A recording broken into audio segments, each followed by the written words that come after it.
Bom dia, meus irmãos. É uma alegria renovada estarmos aqui mais uma vez para podermos compartilhar verdades da palavra do Senhor. Conforme o pastor Miranda havia dito, o estudo que nós teremos agora pela manhã, aproximadamente 2 meses, ele havia sido ministrado aqui para o grupo de jovens, mas haja vista a necessidade de nós podermos abranger mais esses conceitos e podermos reafirmá-los, relembrá-los. Então, pastor Miranda julgou importante nós virmos e trazermos esse mesmo estudo para que assim todos nós possamos ter uma compreensão mais exata, sobretudo de algo que nos caracteriza, sobretudo de algo que nos marca como denominação. É por isso que o título da nossa exposição é justamente esse que nós temos aí: porque somos congregacionais conservadores. Muito embora o tema que nós iremos considerar abrange não só a nossa igreja, a igreja congregacional, mas também outros grupos, em especial o grupo batista, mas fica justamente a necessidade de nós podermos nos identificar, e esse assunto ele vem justamente ao encontro dessa necessidade. Então, o que nós iremos estudar hoje é um pouco do sistema de governo congregacional. Sistema de governo congregacional. Então, antes de nós adentrarmos no estudo propriamente dito, a título de leitura introdutória, eu queria que nós abríssemos as nossas Bíblias na carta de Paulo aos Efésios. Carta de Paulo aos Efésios, capítulo 1, e vamos ler 2 versos. Versículos 22 e 23, que são os 2 últimos versículos deste capítulo. Efésios, capítulo 1, versículos 22 e 23. Efésios 1, 22 e 23. Todos abriram? Efésios 1, 22 e 23. Diz o seguinte a palavra do Senhor: E pôs todas as coisas debaixo dos pés, e para ser o cabeça sobre todas as coisas, o deu à igreja, a qual, no caso a igreja, é o seu corpo, a plenitude daquele que a tudo enche em todas as coisas. Até o versículo 23, que o Senhor nos abençoe e que Ele aplique a sua santa palavra aos nossos corações. Amém. Meus irmãos, conforme nós temos aí, hoje nós vamos investir um pouco do nosso tempo considerando o nosso sistema de governo. O que vem a ser isso na prática? O que vem ser isso de fato? Tem a ver justamente na maneira, na forma como nós somos conduzidos, como nós somos orientados. É comum, sobretudo quando nós conversamos com algumas pessoas, se atribuir a propriedade de uma determinada igreja, de uma determinada denominação, a determinados líderes. A gente escuta muito isso no nosso dia a dia. Mas, e em nosso caso? Em termos daquilo que nos responsabiliza como seres humanos, como crentes, como é que a igreja congregacional ela é gerida? Como é que a igreja congregacional ela é dirigida? Quem é o seu chefe? Quem é o seu dono? Sob a perspectiva humana. Será que há? Será que não há? Então, não sei se os irmãos já se fizeram essa pergunta, já se interrogaram em relação a esse aspecto. Se fizeram e procuraram as respostas, sobretudo de acordo com aquilo que a Bíblia diz, os irmãos vão chegar à conclusão daquilo que nós ensinaremos nessa manhã de hoje. Caso não, vai ser justamente a oportunidade da gente aprender, em termos humanos, como é que a nossa igreja ela é dirigida, a igreja congregacional, e como é que se dá isso em relação à palavra? Teríamos base bíblica?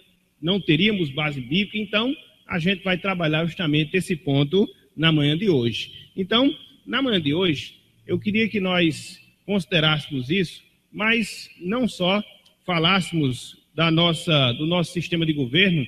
Na parte introdutória, a gente vai destacar também outros sistemas de governos para que a gente possa nos contextualizar. Então, o nosso tema hoje, ele está relacionado à eclesiologia. O que é isso? A doutrina da igreja. Então, quando nós lemos a palavra de Deus, a gente consegue aprender, a gente consegue observar vários temas, várias doutrinas, seja em relação a Deus, seja em relação a Jesus Cristo, ao Espírito Santo, à salvação, e não é diferente em relação à igreja. Quando nós lemos as Escrituras Sagradas, a gente observa várias coisas que a Bíblia nos diz, que a Bíblia nos ensina em relação à igreja, a sua origem, a sua natureza, os seus componentes, os seus sacramentos. Então, a gente vai estudar hoje esse aspecto da teologia, da doutrina bíblica, que é justamente a eclesiologia, ou seja, o ensinamento bíblico, a doutrina bíblica em relação à igreja de Deus. Então, nessa manhã de hoje, a gente vai considerar os seguintes pontos. Primeiramente, a gente vai considerar os tipos de governo. Quais são os tipos de governos que nós temos que são desenvolvidas nas mais variadas igrejas? Quais são? Como é que eles se caracterizam? É o que a gente vai ver na primeira parte do nosso estudo.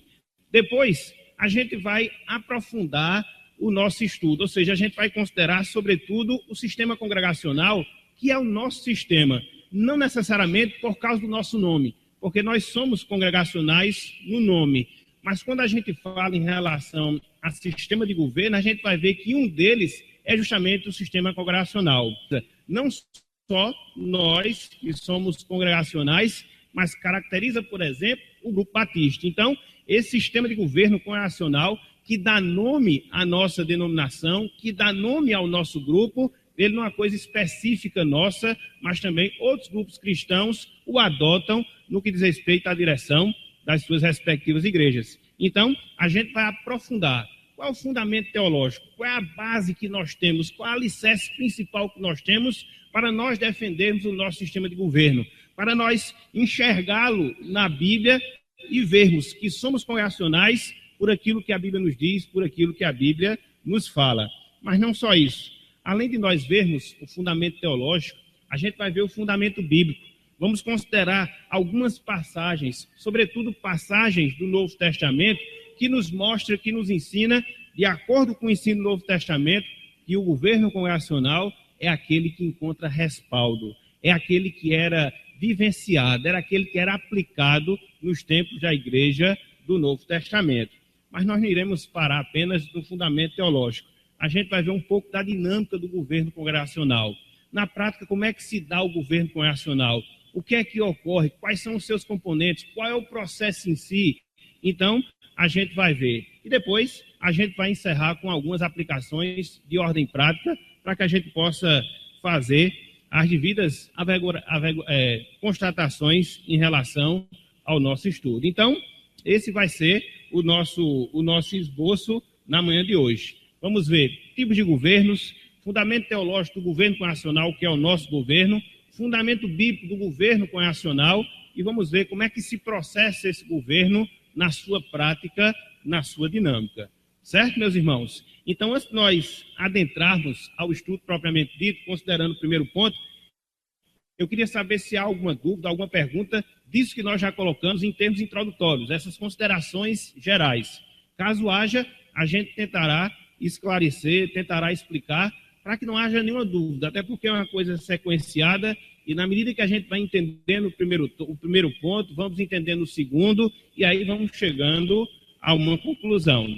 Então, que alguém tem em relação daquilo que a gente vai trabalhar na manhã de hoje? Não? Podemos seguir? Podemos, sim ou não? Assim está certo. Somos congregacionais, por isso que eu pergunto. Certo? Meus irmãos, a primeira coisa que a gente tem que ver são os tipos de governos. Então, não há como a gente separar esse aspecto da vida da igreja. E quando eu falo da vida da igreja, eu falo no sentido geral, englobando, inclusive, a igreja romana ou a igreja católica.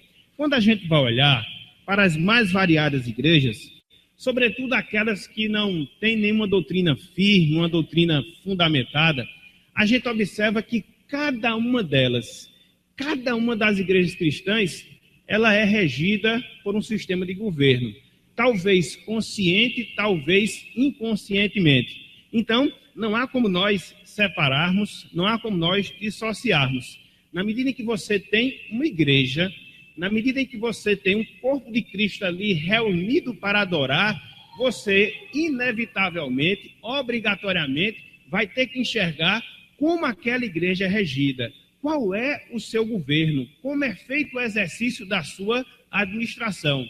Como eu falei, pode ser a igreja romana, pode ser as igrejas neopentecostais, as igrejas pentecostais, não importa. Foi igreja, ao analisarmos a vida daquela igreja, mesmo que seja inconsciente, a gente vai constatar, há um sistema de governo, há uma forma como aquela igreja ela é gerida. E na medida em que nós colocarmos, como nós iremos colocar, alguns desses tipos de governos, a gente vai ver que cada uma dessas igrejas vai se encaixar em um desses governos, cada uma delas. Então, a pergunta que se faz, a interrogação que se faz é: quais são então os sistemas ou os tipos de governos que nós temos sendo aplicados nas mais variadas igrejas cristãs? Quais são? Nós temos o primeiro tipo de governo, que é justamente o governo episcopal. O que vem a ser? Eu vou falar lá na frente. Temos um segundo sistema de governo, o governo presbiteriano. O que é? Como é que ele ocorre? A gente vai ver lá na frente. E temos o nosso, que é justamente o sistema de governo congregacional, que vai ser mais detalhado, mais mastigado, mais aplicado. Então, não há como nós fugirmos a esta regra. Ou a igreja ela tem um sistema episcopal de ser dirigida, ou a igreja tem um sistema presbiteriano, ou a igreja tem um sistema congregacional. Claro que há algumas poucas que dizem que não tem governo nenhum, mas na medida que você diz que não tem governo nenhum, que você é regido, segundo eles, pela orientação divina, já acaba sendo um certo tipo de governo. Mas, no geral, em termos de igrejas cristãs, cada uma delas vai se encaixar em um desses três tipos de governos. Ou o governo episcopal, ou o governo presbiteriano, ou o governo congregacional. Podem se misturar? Até pode, que para o homem tudo é possível, nesse sentido, mas fica um pouco complicado. Basicamente, você vai ver que essas igrejas elas vão se pautar por um desses três tipos de governos. Então, como é que eles são? Quais são as suas características principais? Sobretudo, destacando o governo congregacional. É o que nós vamos ver a partir de agora. O primeiro tipo de governo é o governo episcopal. O primeiro tipo de governo é o governo episcopal. Então, no poder ou no governo episcopal, o poder de mando está centrado nos bispos, ou num bispo em particular. Então, quando a gente trata do governo episcopal, a gente vai encontrar a Igreja Romana. Quem é que manda na Igreja Romana no sentido universal? Pronto. Ele é o bispo supremo da igreja. Aí você vai para os países. No caso da Igreja Romana, existe o arcebispo do país, no caso do Brasil. Então, ele manda na Igreja Romana em nível nacional. Você chega nos estados, existem os seus respectivos arcebispos, que também mandam na Igreja Romana naquele estado. E nas cidades também, através das suas dioceses. Então, o governo episcopal é um governo característico da Igreja Romana. Mas somente da Igreja Romana, não. Há igrejas evangélicas que são regidas por esse governo, só há nos nossos dias. Por exemplo, quem é que manda na Igreja Universal? Universal do Reino de Deus. Ele é o dono, ele é o chefe. Nada acontece sem a sua autorização. Tudo aquilo que ocorre na igreja, as campanhas que são desenvolvidas, a questão financeira, a questão do pagamento de obreiros, direto ou indiretamente tem que passar pelas suas mãos. E aí você vai ver, não só a Igreja Universal do Reino de Deus, você vai ver a Igreja D.R. Soares, que até esqueci aqui o nome dela, Internacional da Graça, enfim, essas igrejas, sobretudo as igrejas neopentecostais, elas são caracterizadas por esse sistema de governo, o sistema de governo episcopal. E não só as neopentecostais, as igrejas pentecostais também são. No caso específico, eu estou citando nomes, não é para desmerecer grupo A, grupo B, é apenas para a gente poder entender através de exemplos práticos. Então, não me vejam aqui condenando prática A, prática B, eu vou defender o meu sistema e vou procurar ser muito claro nesse sentido. Eu não vou me importar muito com os outros, mas não vou deixar de citar outros, pelo menos para que a gente possa aprender e fixar melhor. Então, a Assembleia de Deus? O sistema de governo dela é episcopal. Existe a figura nela do pastor presidente. Nós já escutamos isso, né? Então, de certa forma, desculpem,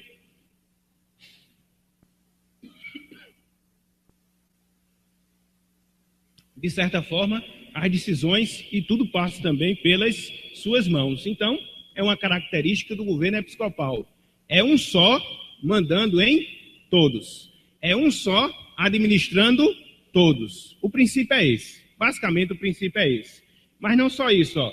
Esses bispos, eles são designados através de um concílio. Ou seja, existe uma reunião dos bispos, dos pastores, para se definir quem será aquele que vai regir aquele grupo, aquela denominação. Então, em termos gerais, isso é o que nós vemos por sistema de governo eclesiástico de igreja episcopal, certo? Não só nós temos o governo episcopal, nós também temos o governo presbiteriano. Então, quais são as características gerais do governo presbiteriano? Pelo menos duas. A primeira delas, o governo reside no conselho da igreja, que é composto de quem? Presbíteros que são eleitos por essa igreja. Então, como o próprio nome diz, o regime presbiteriano ele vai caracterizar que igreja, que denominação? Presbiteriana. Somente a presbiteriana? Não. Há outras igrejas evangélicas, outras igrejas cristãs que também são regidas por esse regime. No caso, a própria igreja reformada em si, quer seja europeia, quer seja aqui no Brasil, o seu sistema de governo também vai ser o sistema de governo presbiteriano. Então, se no episcopal um só definia todos, ou regia todos, no regime presbiteriano qual a diferença? Será um grupo de presbíteros, um grupo de pessoas gerindo todas. Percebem que existe uma diferença? Percebem que existe uma diferenciação? Então, no episcopal, um só gerindo todos. No presbiteriano, um grupo gerindo todos. E mais, acerca do presbiteriano, ó, a igreja, como acontece no regime episcopal, ela fica ausente. De quê? Do processo decisório. Então, a igreja não tem participação nas decisões. Isso acontece não só na igreja presbiteriana, mas também na igreja episcopal. Ninguém chega para o Papa, ninguém chega para Edir Macedo e diz, eu quero dar uma sugestão para a minha igreja. Não existe isso. Não existe a participação dos membros. Não existe a participação da membresia. É uma coisa exclusiva. No caso desses dois governos que nós estamos considerando, ou fica na mão de um, ou fica na mão de um grupo de 6, 10 pessoas, dependendo do número de pessoas que compor o conselho da igreja. Então, nós temos o governo episcopal, nós temos o governo presbiteriano, e aí nós temos o que eu acho melhor de todos, o regime congregacional. Então, quais são as características do regime congregacional? O governo é exercido pelos membros. Percebem a diferença? No episcopal, um só comanda todos. No presbiteriano, um grupo comanda todos. E no congregacional, todos comandam todos. Percebem a diferença? Por isso que ele é bonito, por isso que ele é diferenciado. E por isso que nele a gente encontra um subsídio maior de ensinamento bíblico em relação a ele. E como é que esse poder é exercido? Como é que os membros exercem o seu poder no processo decisório, na gerência da igreja? Qual é o órgão máximo como isso se dá? Através justamente das suas assembleias. Esse é o que nós chamamos de governo democrático. Governo do povo. É o povo que decide. E decide aonde? Qual o local específico onde essas decisões são tomadas? Justamente nas assembleias de membros. E aqui, meus irmãos, eu faço uma constatação. Não sei se é a realidade aqui, mas uma triste constatação. Quais são das reuniões congregacionais aquelas que muitas vezes têm um menor número de as assembleias? Era para ser assim? Não. Era para ser o contrário. Porque que a igreja da democracia ela vai sendo regida. Por isso que eu acho esse assunto aqui de fundamental importância. Na medida em que os congregacionais, na medida em que nós, que somos membros da igreja, conseguimos enxergar esse aspecto, conseguimos enxergar essa verdade, a valorização que vamos dar à Assembleia vai ser muito diferenciada. Vamos desejar estar presentes, vamos desejar estar participando das decisões dando as nossas opiniões, fazendo as nossas propostas, exercendo as nossas escolhas através do voto. Por quê? Porque isso é um privilégio nosso, meus irmãos. É no nosso sistema de governo onde nós atuamos como integrantes ativos mesmo, vivos. Então, nós não somos uma voz silenciosa na multidão.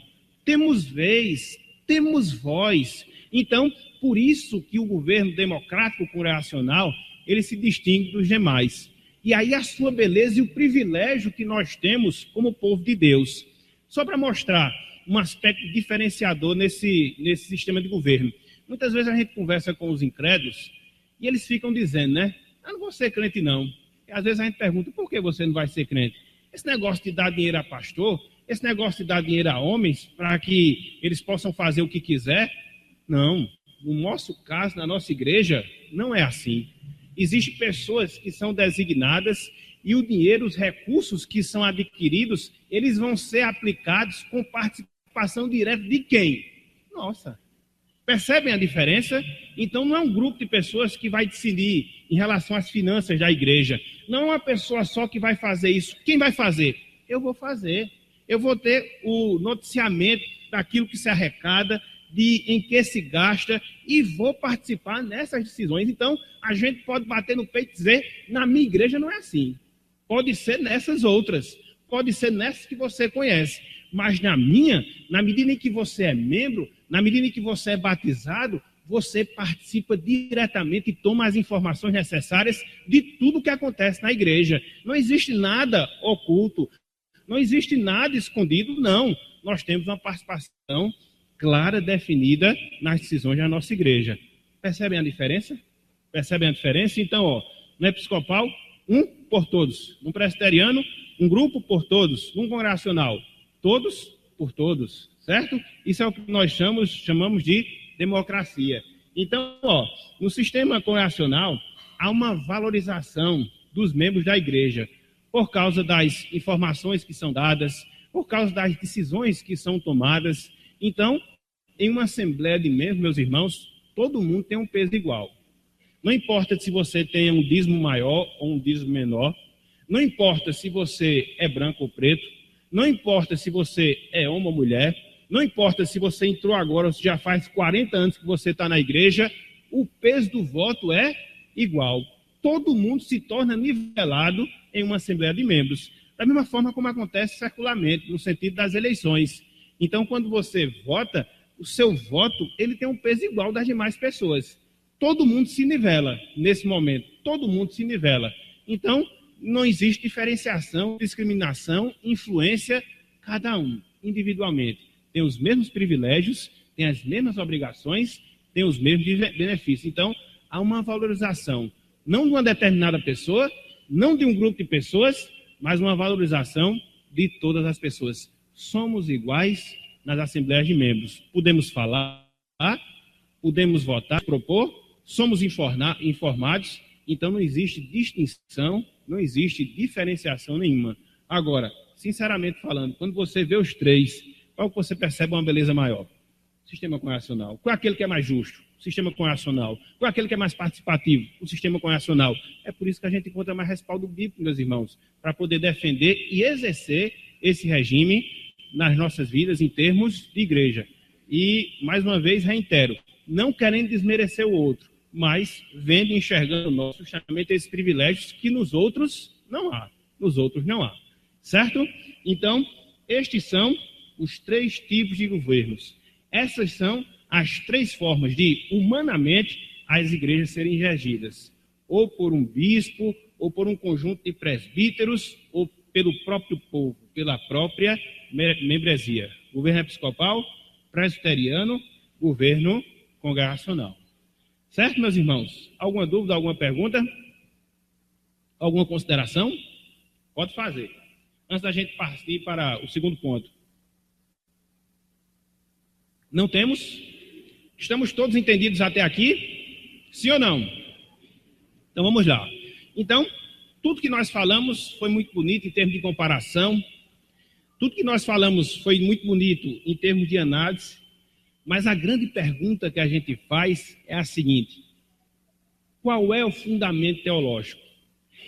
Qual é a doutrina bíblica que alicerça, que fundamenta o sistema de governo congregacional?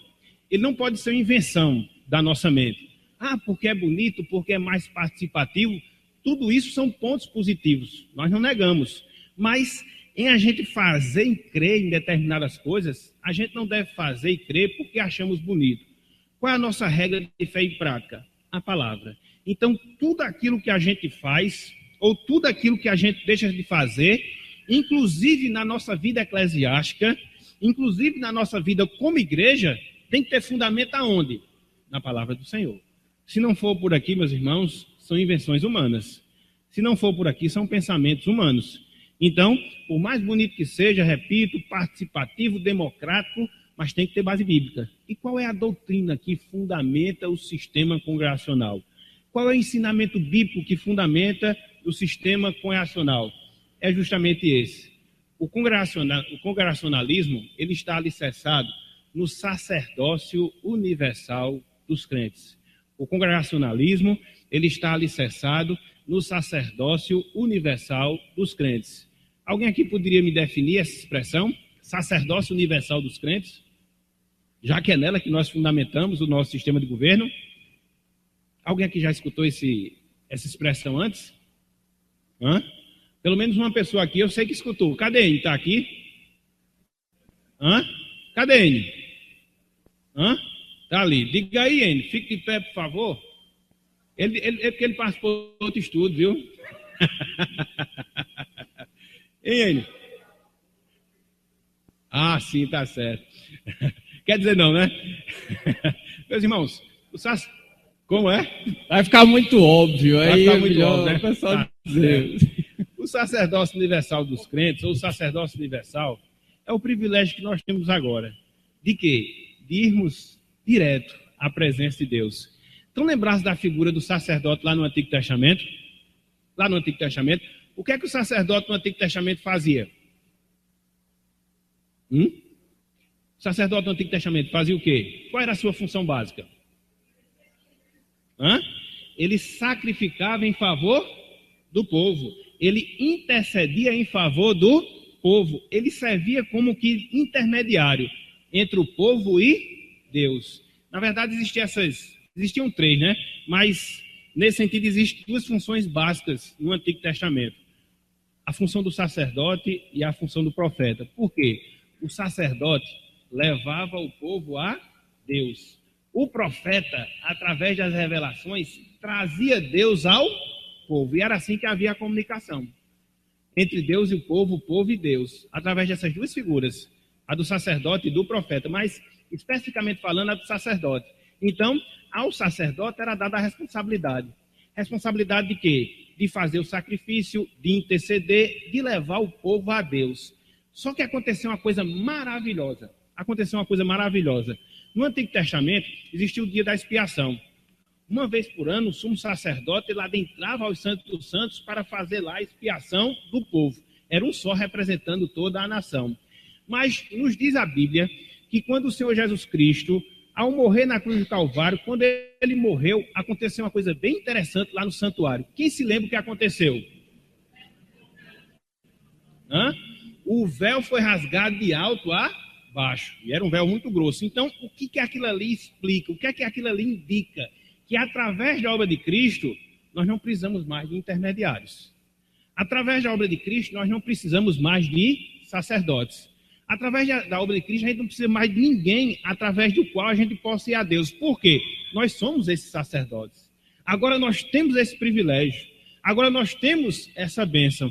É por isso que eu fico horrorizado quando eu vejo em alguns grupos ditos evangélicos fazer uma certa sacralização. O óleo ungido pelo bispo fulano de tal, o óleo ungido pelo pastor tal. Não precisa mais disso, meus irmãos. Não precisa, porque as nossas orações, elas têm peso igual.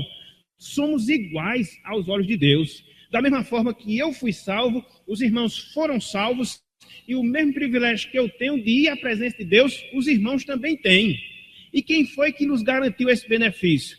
Quem foi que nos garantiu esse privilégio? O Senhor Jesus Cristo na obra da cruz. Então, todos nós hoje somos sacerdócios universais. Todos nós. Do crente mais velho ao mais novo, do rico ao pobre, do instruído ao inculto, todos nós. E quem é que garante esse privilégio? O sangue de Cristo. Então, não há mais diferença na igreja de Deus. Não existe uma casta superior, não existe uma categoria específica, não existe aqueles que são especiais, os mais ungidos. Não. Todos nós somos iguais aos olhos de Deus. Todos nós temos o mesmo Espírito. Todos nós. Então, é nisso que se baseia o sistema congregacional. A gente não precisa de um grupo decidindo por todos. A gente não precisa de um só, como se fosse mais dotado do que os demais. Todos nós que temos o Espírito Santo, todos nós que fomos salvos, todos nós que podemos já chegar a Deus, todos nós que somos orientados por Deus, exercemos agora a nossa responsabilidade na igreja. Por isso, é onde a gente encontra a base teológica, a base doutrinária do governo nacional, o sacerdócio universal de todos os crentes.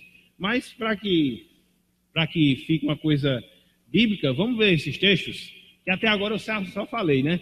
Com exceção do texto da abertura, eu só falei e não falei nada de Bíblia. Mas a partir de agora, a gente vai falar. Abram aí, Hebreus capítulo 13, versículo 15.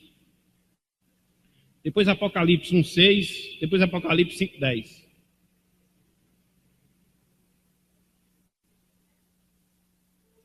Vejam se não é essa a nossa realidade hoje. Que realidade? Somos sacerdotes de Deus. Todos nós, todos nós. Se nos achegamos a Cristo, se fomos alcançados pela sua obra redentora, todos nós. Não existe ninguém melhor do que ninguém. Ninguém especial do que ninguém. Ninguém que nos conduz a Deus. Não. Não existe mais isso. Acabou. Ficou restrito ao Antigo Testamento. Hebreus capítulo 13, versículo número 15. Eu vou pedir ou um irmão ou irmã, fique de pé e leia bem alto, por favor, esse texto. No Antigo Testamento se sacrificava o quê? Animais. Agora, qual o sacrifício que Deus recebe de nós? De animais? Não, porque o sangue do Cordeiro lá na cruz já foi feito. Qual o sacrifício que Deus recebe de nós? O louvor através dos nossos lábios. E através de quem nós temos esse privilégio? O texto diz, por meio de... Se Cristo não tivesse morrido na cruz do Calvário, se ele não tivesse realizado a obra de redenção, estávamos da mesma forma que os crentes no Antigo Testamento estavam, precisando de pessoas, de intermediários, de sacerdotes. Hoje não, acabou. Temos esse privilégio, através da morte de Jesus. Mas não só isso. Vamos adiantar um pouco, vamos lá para Apocalipse. Apocalipse, capítulo 1, versículo 6. Os dois trechos são de Apocalipse, fica mais fácil para a gente poder ler. Apocalipse, capítulo 1, versículo 6. 5 e 6. Fica melhor para a gente fechar o raciocínio. Aí eu vou pedir mais uma vez a participação dos irmãos. Fique de pé, leia bem alto, por favor. 5 e 6. Apocalipse 5 e 6. Só um momentinho, presbítero Gerson. Então, aí é feita menção de quem? Do sangue de Jesus. E o que é que esse sangue nos possibilitou? Prossiga, por favor, meu irmão, versículo 6. O sangue de Cristo nos constituiu em que, meus irmãos, conforme esse texto?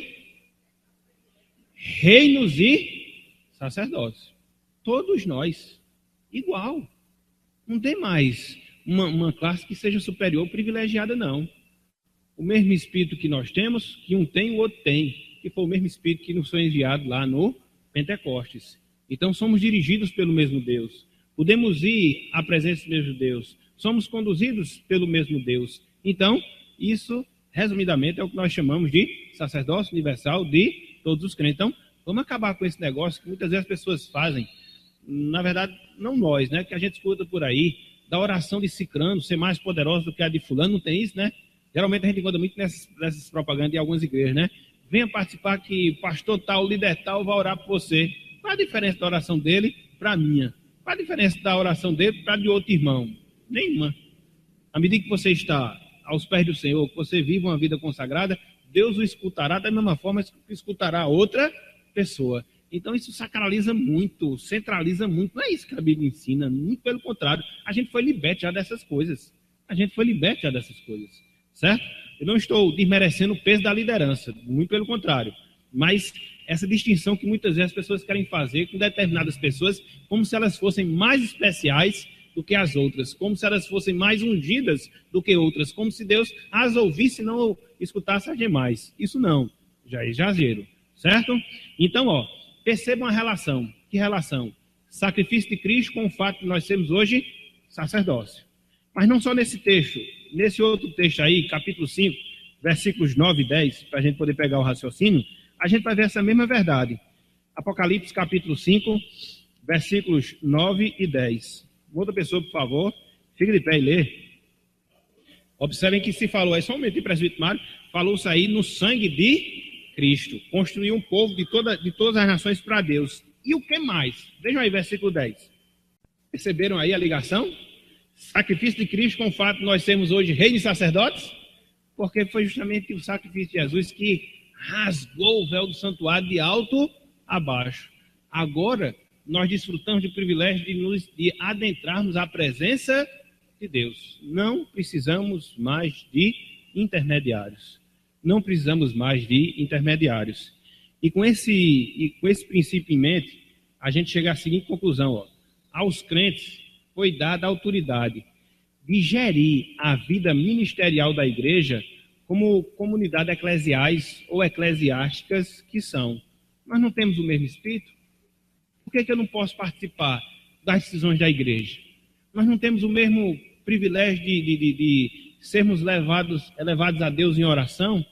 Nós não temos a mesma palavra?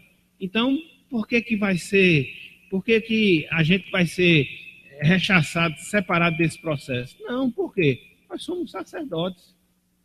Por isso nós temos essa responsabilidade, por isso nós temos esse privilégio, e por isso Deus exerce a sua vontade através de nós. Deus exerce a sua vontade através de nós. Uma pessoa só decidindo, como humana que ela é passível de errar. Concordam? Um grupo de pessoas decidindo, como humanos que são passíveis de errar. Mas e um grupo maior? Pode até haver erros, mas a probabilidade é muito menor. E se eles orarem, buscarem, clamarem a orientação do Senhor, aí sim, aquilo que for decidido para a maioria vai ser reflexo da vontade de Deus. Então, isso acontece sobretudo por causa desse fundamento, o sacerdócio universal de todos os crentes. Certo, meus irmãos? Alguma dúvida, alguma pergunta? Este é o segundo ponto. Até aqui? Sim ou não? Podemos seguir? Vai ser legal lá na frente como eu começar a perguntar, viu? Então, nós já vimos os tipos de governo eclesiásticos. Quais são? O primeiro deles. Segundo. O mais bonito. Isso. Qual é a base doutrinária na qual repousa o governo nacional? O sacerdócio? Os crentes. Muito bem. Então, agora eu queria passear pela Bíblia, para que a gente possa enxergar na Bíblia, sobretudo na vida do Novo Testamento, de quem dirige a igreja não é um bispo, quem dirige a igreja não é um concílio de presbítero, mas quem dirige a igreja é o povo de Deus. Mas tem base isso na Bíblia? Só tem. E a gente vai ver algumas delas a partir de agora. Pastor Miranda, eu tenho quantos minutos ainda? Que aí eu resumo as passagens. 30 minutos? Então vai dar tempo, se Deus quiser. Então, a primeira passagem, abram aí, Mateus capítulo 18. Mateus capítulo 18. Uma observação, com isso a gente não está querendo dizer que os demais governos eclesiásticos não encontram base bíblica. O difícil é só interpretar, né? Mas cada um deles tem a sua base. Agora, quando você vai detalhar, aí você vai observar algumas inconsistências. Como não é meu objetivo hoje falar dos outros, eu quero falar de mim, então nós não vamos gastar tempo com isso. Por isso que eu vou focar mais no governo nacional, não desmerecendo o outro e observando que eles também têm as suas bases. A questão é a interpretação das mesmas, mas aí vai levar muito tempo para a gente poder esmiuçar esse assunto. Então, por isso que eu estou partindo direto logo para o sistema nacional, certo? Então, Mateus capítulo 18, versículos 15 até o versículo 17. Quem vai ler, por favor, esse texto? Então, qual o contexto da passagem aqui? A resolução de conflitos. Como tem conflito dentro da igreja, né? Na verdade, talvez seria o último lugar que devesse haver conflito, mas às vezes é o lugar que tem mais conflito. Somos seres humanos, a gente não pode fugir dessa regra, né? Então, Cristo aqui está instruindo, né? Na medida em que houver ofensa, houver discórdia, então qual é o primeiro passo? No caso em questão em si, daquela pessoa que foi ofendida, procurar justamente o seu ofensor, certo? Se ele ouvir, acabou a dissensão, acabou a confusão, certo? Versículo 16. Então, o irmão pega contra com você, ao invés de você ficar amuado com a cara feia pro lado dele, procure-o.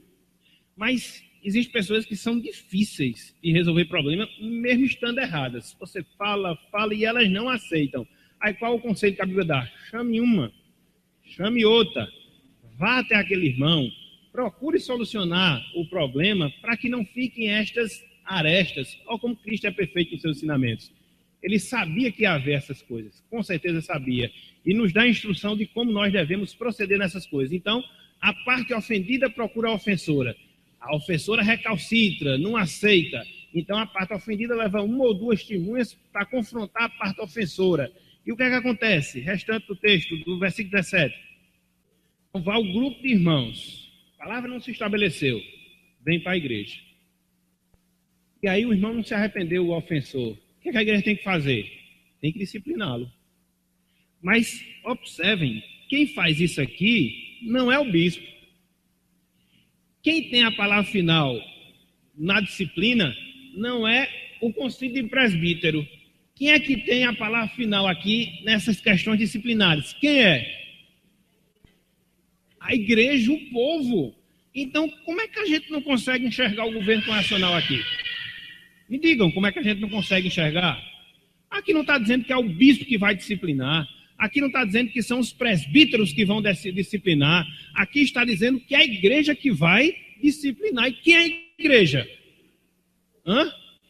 Somos nós.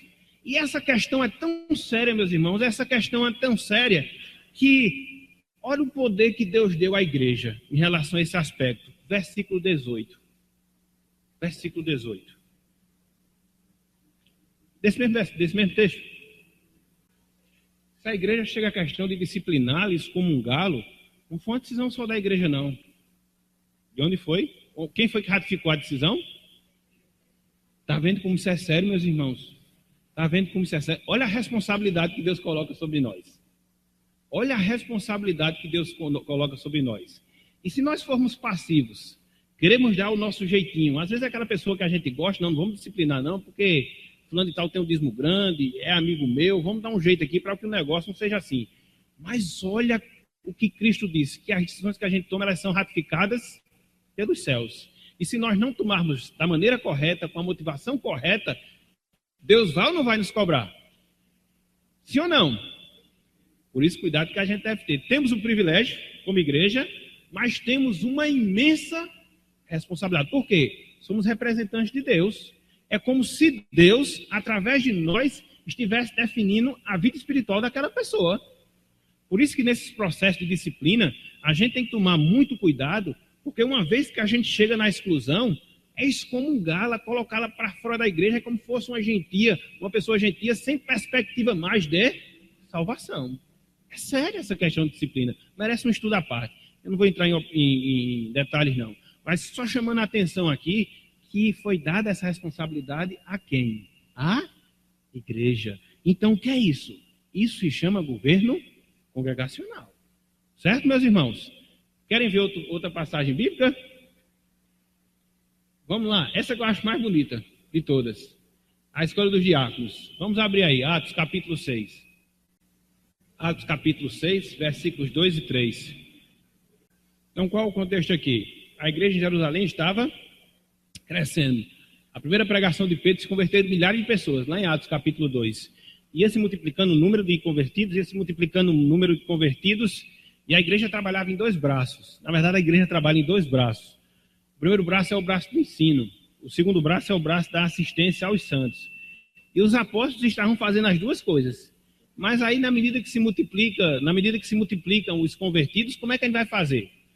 Como é que eu vou ensinar a palavra e ter que auxiliar? Como é que eu vou ter que doutrinar e vou ter que assistir? Como é que eu vou fazer?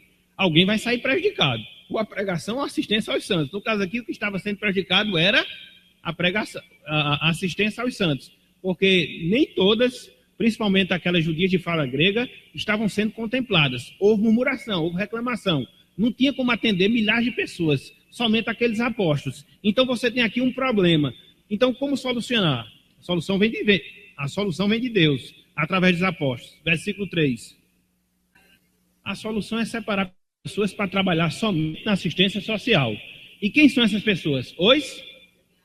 Então aqui é recomendado pelo menos 3 qualificações. Tinham que ser homens de boa reputação, que iam administrar o dinheiro para assistência aos santos. Tinham que ser homens cheios do Espírito Santo, para poder levar à frente ao trabalho. E tinha que ser homens cheios de sabedoria, para que não fosse injusto na distribuição da assistência das cestas básicas. Então, eram as qualificações exigidas. Muito bem. Então, o que é que a igreja faz diante disso? Versículo 5. É interessante, né? Os apóstolos poderiam nomear os diáconos? Sim ou não? O que é que os irmãos acham na autoridade que eles tinham de apóstolo? Estava lá Pedro, estava lá João, estava lá todo mundo. São os apóstolos. Vimos o Senhor Jesus, escutamos seus ensinamentos, mas ele delega essa escolha a quem? Versículo 5. Está vendo aí? Os apóstolos, que eram os apóstolos, não definiram quais eram os diáconos que deveriam exercer. Eles definiram os critérios. Homens de boa reputação, cheios do Espírito Santo e cheios de sabedoria. Aqui era onde era a responsabilidade apostólica. Deus quer que seja assim. Mas as pessoas, quem vão escolher? São os irmãos, é a própria comunidade. Então, nem mesmo nesse contexto, que era um contexto urgente, precisava dos diáconos, não. Quem definiu a distância foi quem? Foi o povo. Deus deu o critério, mas quem definiu e quem votou foi o povo. É como acontece até hoje. Então, o que é isso? Isso se chama governo congregacional? Não, é o povo decidindo, inclusive escolhendo a sua liderança. No caso específico aqui, escolhendo os seus diáconos. Aqui você já tira de vez o sistema episcopal. Então, não há nomeação de um bispo, não. É a própria comunidade que escolhe. Certo, meus irmãos? Certo? Então, temos esse outro texto. Atos 14, 23.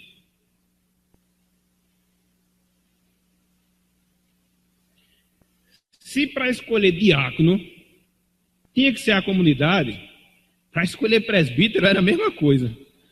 Paulo, mesmo sendo apóstolo, não tomou para si essa prerrogativa, não.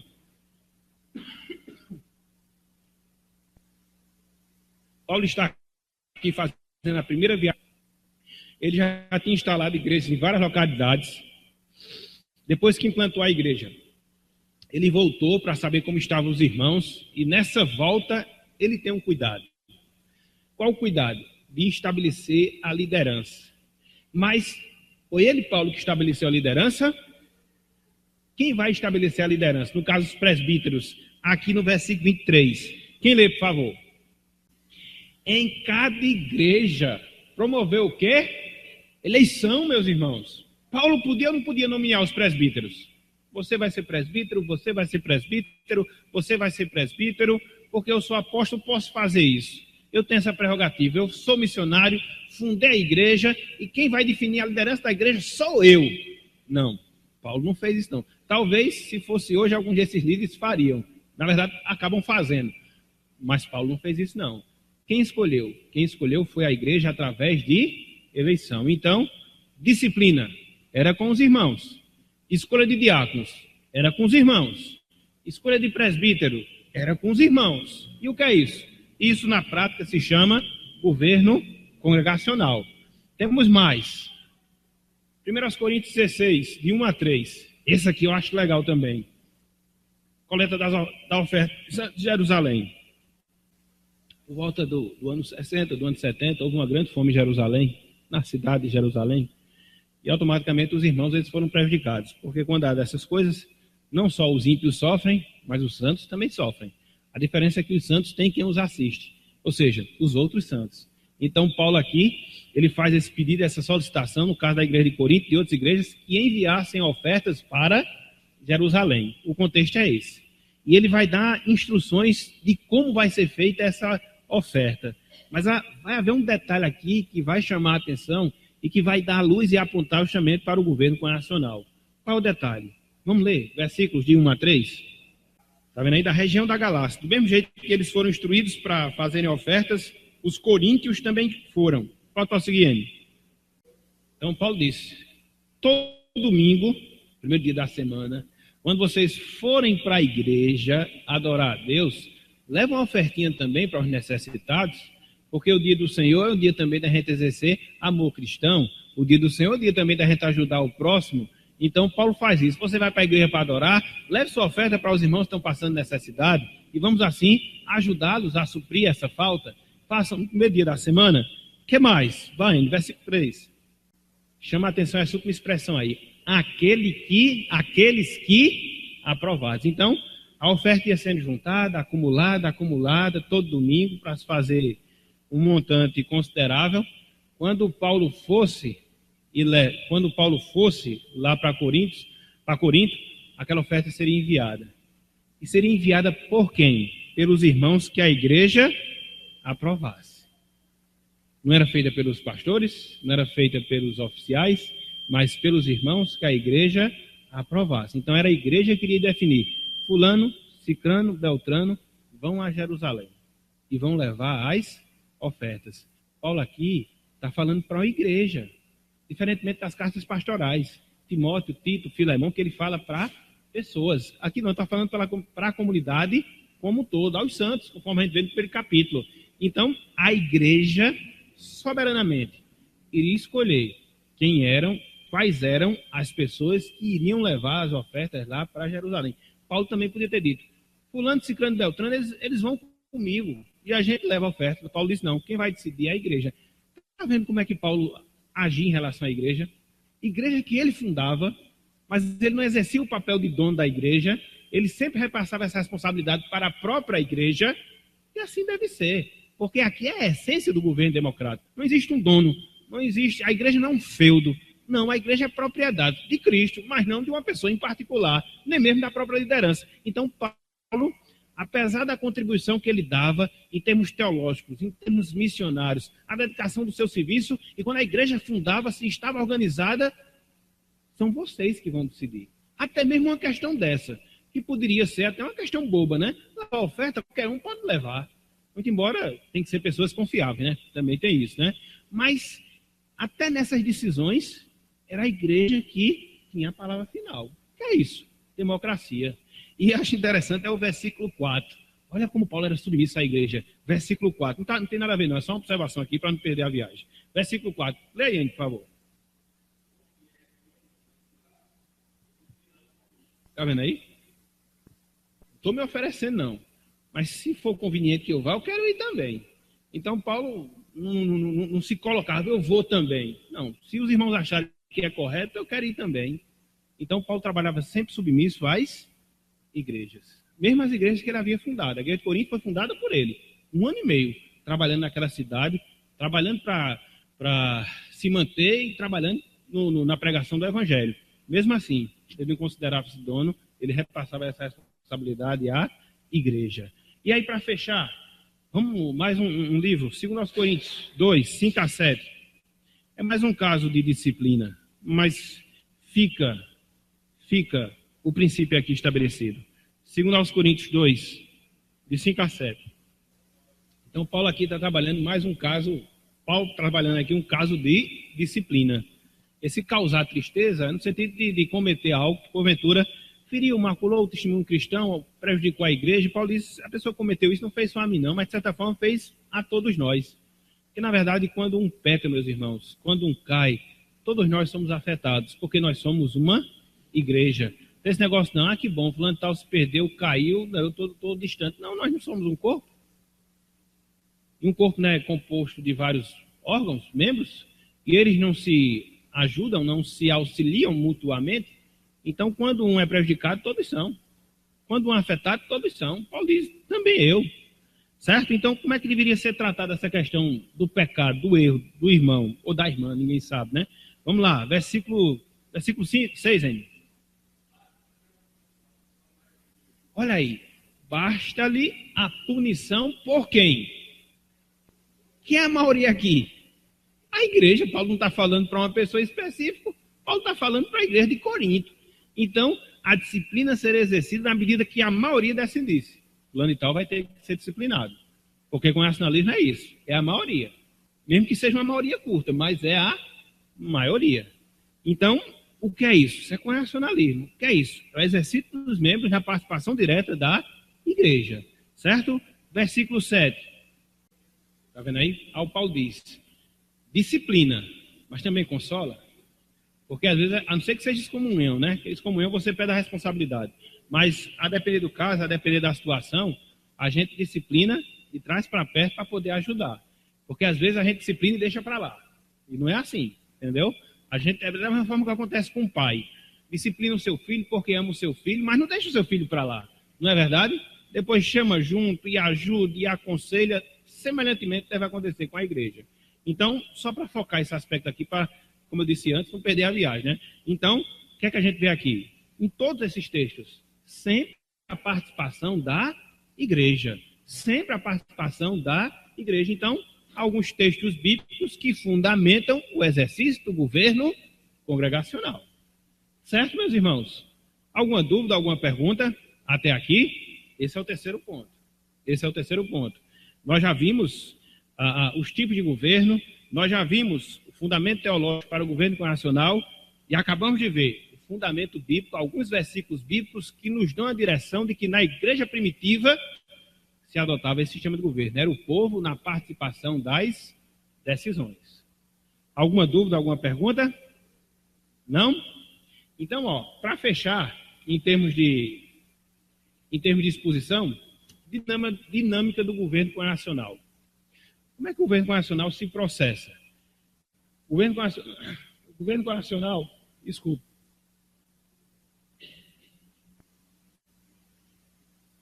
O governo congregacional tem como órgão maior as suas assembleias de membros. Por isso que é importante a gente participar das assembleias. São nas assembleias onde Deus está cumprindo a sua vontade, na direção da sua igreja aqui na terra. E nós não podemos ser relapsos a esse privilégio, porque é através dele, é através de mim que Deus vai fazer a sua vontade. É através da assembleia, é através de mim que Deus vai dirigir a sua igreja aqui na terra, porque somos nós que fomos responsabilizados para essa tarefa, porque nós somos sacerdotes. Então, meus irmãos, a assembleia de membros ela deve ser encarada com essa seriedade. No dia da assembleia de membros, nós devemos pensar: Deus está me chamando. Não necessariamente para adorar, como Ele me chama no primeiro dia da semana, muito embora não deixe de ser um ato de adoração. Mas Deus está me chamando para que eu possa tomar parte nas decisões da minha igreja. Deus está me chamando para que eu possa ser responsável pelo desenvolvimento da sua igreja aqui na terra. Eu vou ficar em casa? Não posso. Mas tem muita confusão, é briga, é discussão. Às vezes faz parte do governo democrático. Mas se for tomadas as devidas precauções, talvez isso seja bem minimizado. Mas não deixe de ser um chamamento, meus irmãos, que Deus está fazendo. Então são com esses olhos que nós devemos ver as assembleias de membros. É uma convocação que Deus nos faz para que através de nós Ele possa cumprir a sua vontade e dirigir a sua igreja aqui na terra. Já pensaram nessa responsabilidade, meus irmãos? Todos nós aqui somos, de certa forma, condutores da obra de Deus aqui na terra. Deus nos chamou para isso. Deus nos convocou para isso. E nós não podemos abrir mão desse privilégio para que nós não sejamos responsabilizados pelo Senhor por causa desse privilégio. Qual é o princípio que a Bíblia diz? A quem muito é dado, muito será o quê? Então Deus nos deu. Olha aí, a igreja são vocês que dirigem. Então, se a gente é relapso, se a gente não considera isso, Deus depois vai nos cobrar. Deus depois vai nos cobrar. Então, é na Assembleia de Membros que nós temos o órgão maior, no qual o regime congregacional ele é desenvolvido. Então, as assembleias devem funcionar seguindo as regras parlamentares. Precisamos de proposta, precisamos de apoio, precisamos de discutir o assunto e depois é no voto. E aí não adianta ficar com a cara amuada, que tem irmão que é assim, né? Ele só quer aprovar o que ele quer, entendeu? Aí quando ele não quer, ele fica com a cara desse tamanho, entendeu? Sai dando rabisaca para todo mundo, esculhamba todo mundo. Eu não vou mais para aquele negócio, não. Mas, meu irmão, é democracia. Democracia é assim. Você não tem representantes políticos que você deseja, nem sempre. Entendeu? Mas quem escolheu foi você. A maioria. Às vezes em casa também é da mesma forma, entendeu? É a maioria que define, porque na igreja o irmão só quer fazer a sua vontade. É no voto. Então, se você está achando ruim, no momento da discussão, não arengue com o irmão, não. Mas argumente, fale, coloque as razões, comprove, mostre. É melhor isso por causa disso. Use o seu poder de persuasão. Peça a Deus que lhe ilumine. E lhe capacite. Se você vê que isso é o certo, ore. Senhor, abençoa nessa decisão aqui, faz a tua vontade, me dá sabedoria, move o coração dos irmãos. Deus é ou não é poderoso para fazer essas coisas? Ou talvez ele seja poderoso para curar um enfermo da nossa família ou nós mesmos, mas as decisões da igreja não. É no pau aqui, entendeu? Não é assim, meus irmãos. É o mesmo princípio, é o mesmo Deus. Quer dizer que ele não é capaz de agir através do povo? Se nós orarmos, buscarmos, com certeza. A grande questão é esta. Muitas vezes a gente vem para a Assembleia armado. Não é com arma não, né? Mas a gente vem para a Assembleia já com aquele negócio. Eu estou aqui, se fulano vier, eu já vou com minha proposta na cabeça. Já combinei com os irmãos no domingo, entendeu? Olha, vai ter isso, a gente vai fazer assim, me apoie, que eu lhe apoie, aquela confusão toda. Aí eu digo, isso é o espírito cristão? Essa é a forma de nós exercermos a responsabilidade de sermos sacerdote de Deus? Por isso que a base da doutrina está lá atrás. Você é um sacerdote. Você acha que Deus se agrada dessa motivação? Você acha que Deus se agrada disso que você está tentando fazer? Então, o sistema é lindo. Às vezes a gente corrompe com os nossos pecados. Mas se a gente for seguir a sequência, por isso que eu trabalhei aonde? Desde a base, o sacerdócio. Se a gente tiver isso aí, não vai ter problema. Pode até haver, porque seres humanos, a gente sabe, todos nós somos passivos de falha. O próprio Paulo mesmo brigou com Barnabé porque achava correto não levar João Marcos, e Barnabé disse que achava, e Paulo disse que não achava, e lá vai, eu sei que houve uma dissensão muito grande entre os dois. João Marcos acabou sendo levado. Aí lá na frente, Paulo se arrependeu e disse que João Marcos era útil, porque Paulo não era infalível, não. E ele reconheceu isso. Então isso é que é bonito no cristianismo, entendeu? Reconhecer os erros. Qual o problema? Paulo diz, eu sou apóstolo, rapaz, eu vou lá me rebaixar esse negócio? Não. A minha opinião. Paulo diz, não, é útil. Olha o que é um homem de Deus. Olha o que é uma pessoa cheia do Espírito Santo.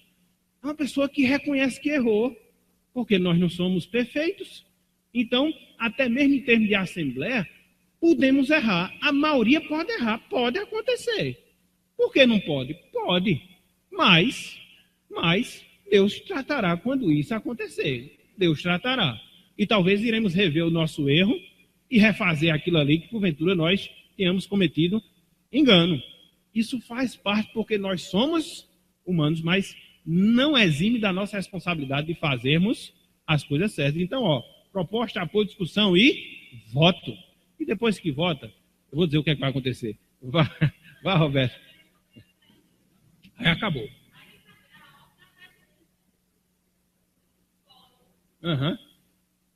Aí não pode. Depois que votado, eu vou dizer o que é que vai acontecer, mas depois que votado, pelo menos naquela assembleia, não pode, entendeu? Foi decidido. Naquele momento foi a vontade de Deus. Pode até mudar-se, mas naquele momento foi a vontade de Deus. Até ser colocado em votação, é como acontece no sistema eleitoral, né? Você tem até 5 horas para votar, mas depois que faz free. Aí não tem mal o que fazer, é 4 anos. 4 anos aguentando, não tem, viu, Enio? É 4 anos aguentando. Mas sei que tem um impeachmentzinho, mas via de regra você vai ter que aguentar, entendeu? É voto. Seguir em frente. Hã? Como é? A nossa ainda pode. Depois de 30 dias, certo? Alguém mais falou? Não? O que acontece? Eu estava conversando mesmo com a irmã, um dia desse, a irmã fazendo certas críticas ao nosso sistema, e é nosso, né? Mas acontece de tudo, né? Não, porque não vou, porque se decide, depois não se decide, depois é muito... Irmão, A irmã está reclamando de decisão que foram tomadas. Por que a irmã não foi? Ah, não vou porque é muita bagunça. O problema é seu. Você não tem o que reclamar, não. Está achando ruim? Vá. Agora vá. Porque ficar em casa e reclamar aquilo que foi decidido, meus irmãos, desculpa a expressão, é uma hipocrisia. É uma hipocrisia. Está achando ruim? Vai lá discutir. Agora vá. Porque aí quando chega lá, fica... Não tem nada para falar, não. Aí, não queria que fosse assim. Peraí, meu irmão, vamos brincar com o sistema, não, porque aí é brincadeira, entendeu? A gente tem que ter cuidado. Por isso, meus irmãos, essa questão do estudo eu acho importante para a gente poder se instruir em relação a isso aí.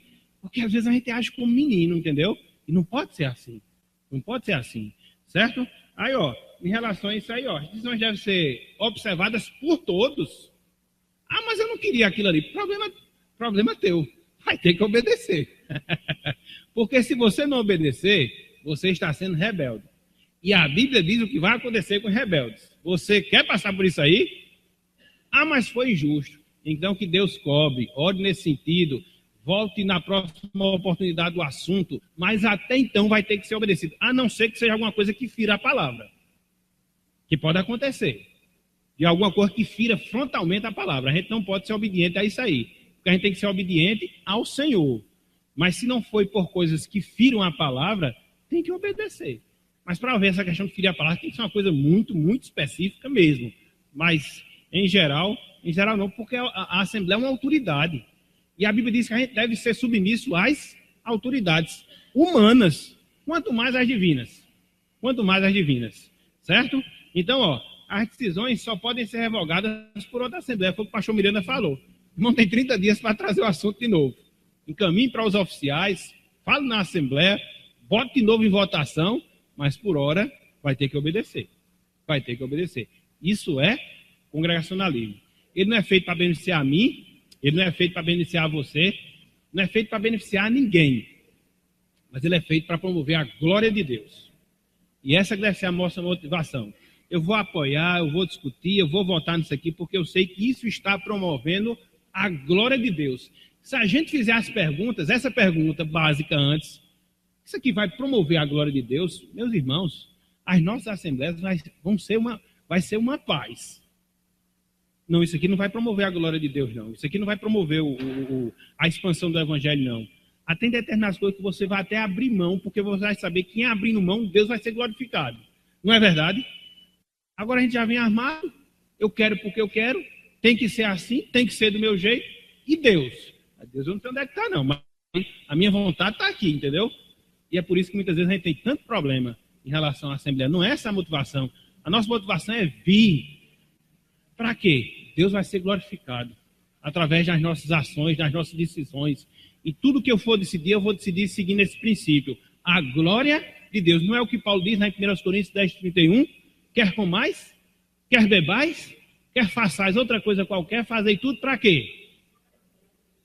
Isso tem que reger também as nossas assembleias. Certo? Então, fechando aqui, que eu sei que eu estourei o tempo. Ó, aplicações, só para fechar. Conscientes de que Deus realiza a sua vontade através do governo democrático, cabe-nos participação. Você é membro da igreja, o que é que você está fazendo no dia da Assembleia? Estou assistindo televisão, desliga esse negócio, vá para a igreja. Se for novela, não era nem para assistir. Então, vá para a igreja, seja um agente de Deus nas decisões, na promoção do reino de Deus aqui na terra, porque Deus lhe chamou para isso. Você é um sacerdote para isso. Não fique em casa, vá para a igreja. Ore, clame a Deus para que você possa, é o segundo ponto, né? Ore a Deus para que Deus faça a sua vontade através do seu povo, não é a sua própria não, mas é a vontade de Deus. E aí, ó, submissão. Aceitarmos as decisões como fruto da vontade de Deus. Participação, oração e submissão. Seguindo isso aqui, meus irmãos, vai ser o céu aqui na terra, entendeu? Mas também quando isso não é seguido, vira um inferno. Mas não é esse o objetivo, entendeu? A Assembleia é para Deus ser glorificado, seu reino ser promovido. E nós devemos participar, não só com a postura certa, mas com as motivações certas, para que isso de fato venha a acontecer. Então, eram algumas informações que eu queria dar em relação ao nosso governo, que é lindo, maravilhoso. o governo nacional. Não é uma dor de cabeça grande às vezes, mas ele é lindo, ele é maravilhoso. Certo, meus irmãos? Então era isso. Não sei se tem alguma dúvida, alguma pergunta, para nós podermos esclarecer. Se não tivermos, depois os irmãos perguntam ao pastor Miranda. Não? Então que Deus nos abençoe. Que Ele aplique a sua palavra em nós. Que Ele nos dê esclarecimento sobre esse assunto, que é tão maravilhoso, tão importante para a vida das nossas igrejas. Que o Senhor nos abençoe. Amém.